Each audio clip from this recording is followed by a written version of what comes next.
Halo guys, tahukah Anda bahwa Wakil Menteri Luar Negeri kita, Wamenlu Indonesia, saat ini terdiri dari 3 orang.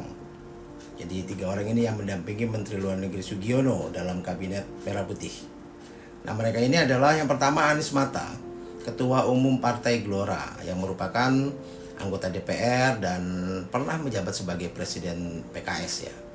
Lalu ada Armanata Kristiawan Nasir, seorang diplomat yang pernah menjabat sebagai duta besar untuk Perancis dan kini menjadi utusan tetap Indonesia untuk PBB. Lalu ada Arif Hafaz Ogroseno. Nah, dia ini seorang diplomat karir yang telah berpengalaman di Kementerian Luar Negeri sejak 1980-an. Dan sebelumnya menjabat sebagai duta besar untuk Jerman. Nah, penunjukan 3 wakil menteri luar negeri atau Wamenlu ini oleh Presiden Prabowo Subianto katanya bertujuan untuk memperkuat tim di Kementerian Luar Negeri dan memastikan bahwa Kementerian Luar Negeri dapat melaksanakan tugas-tugasnya dengan lebih efektif gitu ya. Tapi begini, kalau kita lihat lebih jauh soal penunjukan 3 orang Wamenlu ini, salah satu hal yang menjadi kekhawatiran utama adalah soal potensi tumpang tindihnya tugas gitu. Jadi penunjukan 3 Wamenlu sangat beresiko untuk terjadinya tumpang tindih dalam pelaksanaan tugas dan kewenangan. Jadi tanpa pembagian kerja yang jelas, keberadaan 3 Wamenlu ini justru bisa menimbulkan konflik internal atau kebingungan dalam pengambilan keputusan. Dan hal ini berpotensi justru malah melemahkan koordinasi diplomatik Indonesia. Belum lagi kalau kita bicara soal efisiensi yang setiap hari digembar-gemborkan. Penambahan jumlah Wamenlu tentu sangat berdampak pada anggaran negara kan. Biaya operasional, fasilitas, serta staf pendukung untuk 3 Wamenlu tentunya akan meningkat ya, jauh 3 kali lipat dibandingkan hanya dengan 1 Wamenlu saja. Apalagi di tengah kondisi ekonomi yang seperti ini. Dalam kondisi IHSG yang tadi pagi turun 9% lebih, rupiah yang terus saja melemah. Nah, kebijakan ini sangat terasa seperti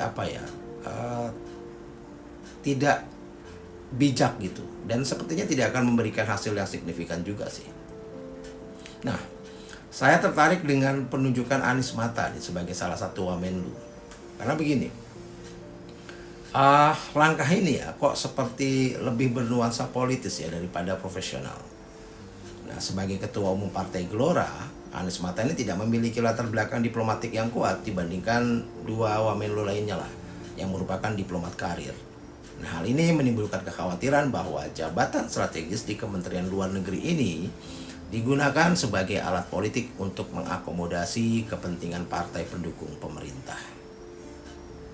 Nah, lalu ada yang bilang di negara lain juga ada kok yang Wamenlunya lebih dari 1.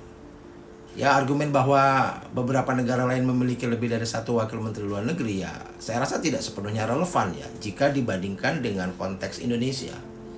Negara seperti Amerika Serikat atau Australia memang memiliki struktur kementerian yang lebih besar karena cakupan diplomasi mereka jauh lebih luas dan kompleks dibandingkan Indonesia. Nah, mengadopsi model serupa tanpa mempertimbangkan kebutuhan spesifik Indonesia ini dapat dianggap langkah yang sangat-sangat tidak tepat. Belum lagi soal proses penunjukan 3 Wamenlu ini, karena sangat minim transparansi. Jadi nggak ngerti ya kita kriterianya apa sampai mereka dipilih. Jadi pemilihan Wamenlu ini kriterianya apa, dan publik juga belum diberikan penjelasan rinci nih mengenai alasan spesifik kenapa strukturnya sampai begini, sampai 3 orang begini, diperlukan sampai 3 orang, dan bagaimana pembagian tugas mereka nanti kita juga nggak ngerti. Nah, ya kalau kita perhatikan lebih jauh lah, banyak memang menteri-menteri dari Pak Prabowo ini yang tidak kompeten, makanya perlu di backup oleh wamen-wamen gitu ya, lebih dari 1, bahkan sampai 3, bahkan mungkin kalau perlu sampai 6 lah. Karena begitu. Nah, lalu apakah wamen-wamen ini juga kompeten? Ya kebanyakan dari mereka juga nggak kompeten juga gitu, sehingga nantinya akan disewa staf sus ya. Lalu apakah staf susnya kompeten? Ya enggak juga. Lalu mereka staf sus ini akan meng-hire staf ahli. Lalu semua ini akan digaji oleh negara. Salam.